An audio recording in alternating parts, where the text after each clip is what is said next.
हम सोचते हैं अरे राम मोहम्मद और ईसा मसीह एक ही तो हैं, जो बात बाइबल कहती है वही कुरान कहती है, जो कुरान कहती है वही गीता कहती है, जो गीता कहती है वही तो सब कहते हैं। तो कहां भेद है? हिंदू मुस्लिम सिख ईसाई आपस में है भाई भाई। लेकिन हिंदू मुस्लिम सिख ईसाई ईश्वर अल्लाह तेरो नाम, ये गीत केवल हम सनातन धर्मियों ने जोर जोर से गाया।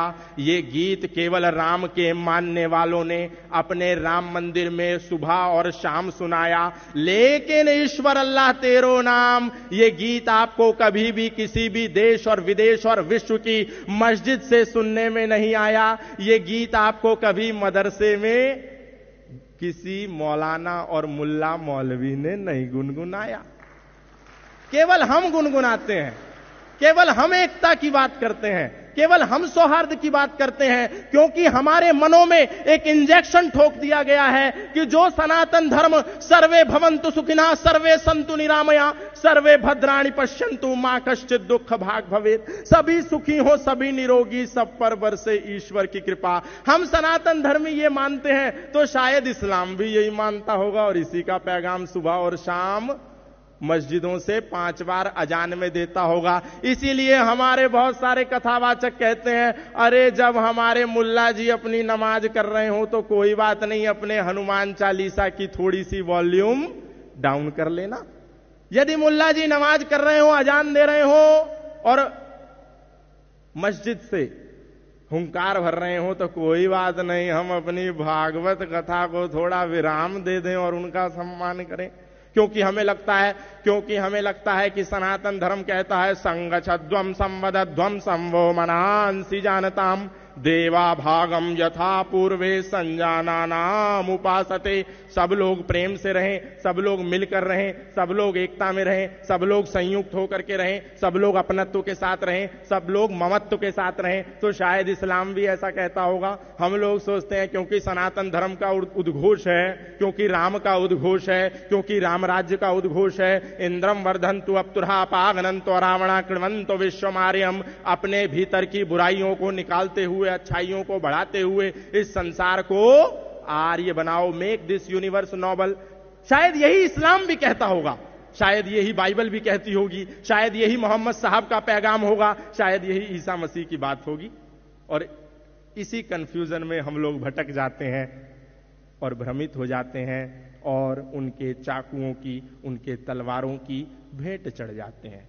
हमको लगता है कि जैसे हम लोग कहते हैं अयम निजः परो वैति गणनाम लघु चेतसाम उदार चरिता नाम तो वसुधैव कुटुंबकम, जो मर्यादा पुरुषोत्तम श्री राम का मुख्य उद्घोष है कि अयम निजः परो वैति, ये छोटा, ये बड़ा, ये ऊंचा, ये नीचा, ये अपना, ये पराया, ये गोरा, ये काला, ये अमीर और ये गरीब, ये दुर्भावना है, ये सोच संकुचित मानसिकता वाले लोगों की है। इसीलिए तुम पूरी वसुधा को अपना परिवार मानो। मर्यादा पुरुषोत्तम श्री राम का ये मुख्य उद्घोष है, राम राज्य का ये मुख्य उद्घोष है। हमको लगता है शायद अल्लाह ताला का भी ये उद्घोष होगा और इसीलिए हम मूर्खतापूर्ण हरे कृष्णा हरे रामा हरे कृष्णा हरे रामा इसके साथ साथ बोलते हैं अली मौला अली मौला अली मौला अली मौला अली मौला अली मौला अली मौला अली। कहां? मस्जिद में नहीं, किसी मिंबर पे नहीं, किसी मीनार में नहीं, किसी मदरसे में नहीं, अपने सनातन धर्म की सबसे ऊंची पीठ राम कथा की व्यास पीठ से बैठ करके हमारे सनातन धर्मी, हमारे कथावाचक, हमारे धर्मगुरु इस बात को कहते हैं और हम उनकी इस बात को सुन करके न केवल ताली बजाते हैं बल्कि उनकी कथा करने के बाद उनकी पॉकेट में 4 करोड़ रुपए डाल करके बोलते हैं वाह बापूजी आपने कितनी बढ़िया कथा सुनाई, हमारे तो रोम रोम में ऊर्जा का संचार हो गया। सोचिए हम लोग अपनी जड़ें खोद रहे हैं कि नहीं। और ये धर्मगुरु, ये तथाकथित आचार्य, ये तथाकथित भगवादारी हम लोगों को बेवकूफ बना रहे हैं कि नहीं। जो सच्चे भगवादारी हैं उनका सम्मान हमें सबको करना है, ये बात याद रखनी है।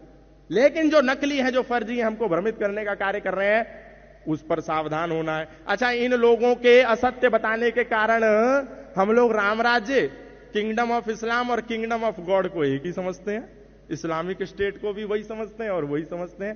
लेकिन हम कभी भी इनसे पूछते नहीं, अरे भैया जिस अजान को तुम रोकने को कह रहे हो वो मुल्ला जी क्या बोल रहा है 5 समय, उसका अर्थ तो बताओ। क्योंकि हमको लगता है जैसे हम मंदिर में खड़े होकर के बोलते हैं ओम भूर्भुवः स्वः तत्सवितुर्वरेण्यं भर्गो देवस्य धीमहि धियो यो नः प्रचोदयात्, हम उस प्राण स्वरूप दुख नाशक सुख स्वरूप श्रेष्ठ तेजस्वी पाप नाशक देव स्वरूप परमात्मा को अपनी अंतरात्मा में धारण करें। वह परमात्मा हमारी बुद्धि को सन्मार्ग की ओर प्रेरित करे।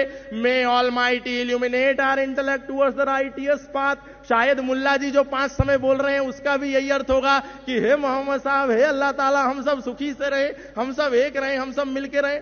शायद ये होगा, इसीलिए हम भ्रमित हो जाते हैं। लेकिन हम नहीं सोचते कि वो बोल क्या रहे हैं। ला इलाहा इल्लल्लाह मुहम्मदुर रसूलुल्लाह, अशहदु अल्ला इलाहा इल्लल्लाह हुआ, अशहदु अन मुहम्मदन अब्दुहु व रसूलुहु। हमें लगता है हमारा जैसा गायत्री मंत्र है, हमारी जैसी ईश्वर स्तुति प्रार्थना उपासना है, वैसे ही वो लोग भी बोल रहे होंगे। लेकिन नहीं, सावधान सनातन धर्मियों, वो दिन में 5 बार तुमको चेतावनी देते हैं कि अल्लाह के सिवा कोई इबादत करने योग्य नहीं है और मोहम्मद के सिवा कोई रसूल नहीं है। वो चेतावनी देते हैं और हम मूर्ख हिंदू, हम मूर्ख सनातन धर्मी अपनी कथा को बंद करके उनकी चेतावनी को सुनने के लिए कान लगा लेते हैं। अरे मुल्ला जी का चेतावनी देने का समय हो गया, जरा कथा को रोक दो, जरा हनुमान चालीसा को रोक दो। और ना केवल वो चेतावनी देते हैं तुम्हें, बल्कि जब तुम मर्यादा पुरुषोत्तम श्री राम की रामनवमी जन्मोत्सव आने पर अपने सनातनी भाइयों का संगठन करके समूह बना करके सड़कों पर शोभा यात्रा लेकर के निकलते हो, तो तुम्हारे ऊपर पत्थर बरसा करके ये कहते हैं कि हम तो तुम्हें दिन में 5 बार चेतावनी दे रहे थे कि अल्लाह के सिवा कोई इबादत करने योग्य नहीं है और मोहम्मद के सिवा कोई रसूल नहीं है। तुमने नहीं माना तो हम क्या करें? तुम तो सुन रहे थे। अब लो आंसू गैस के गोले मस्जिदों के ऊपर से, मदरसों के ऊपर से, मिंबर और मीनारों के ऊपर से तुम पर बरसाए जाते हैं, तुम पर पत्थरबाजी होती है और फिर भी तुम नहीं सुधरते और कहते हो ईश्वर अल्लाह तेरो नाम सबको सन्मति दे भगवान। अब सनातन धर्मियों का क्या होगा? अरे कौन बचाएगा तुमको? तुम्हारे अस्तित्व पर संकट है। तुम्हारी भूल है कि तुम वेद को, उपनिषद को, दर्शन को, गीता, महाभारत और रामायण को कुरान की श्रृंखला में ला करके खड़ा करते हो और बार बार कहते हो कि जो कुरान कहती है वही गीता में योगेश्वर श्री कृष्ण कहते हैं। अरे सावधान हो जाओ सनातन धर्मियों और पढ़ो अपनी गीता को, पढ़ो अपने उपनिषदों को, पढ़ो अपने वेदों को, पढ़ो अपने मनुस्मृति को, पढ़ो अपनी रामायण को और पढ़ो उनकी कुरान को, पढ़ो उनकी हदीसों को, ताकि तुमको पता चले कि धर्म क्या है और अधर्म क्या है, ताकि हम लोगों को पता चले सत्य क्या है और असत्य क्या है। हमको पता नहीं चलता, हमें लगता है मुल्ला जी मस्जिद में, मदरसे में कीर्तन कर रहे हैं।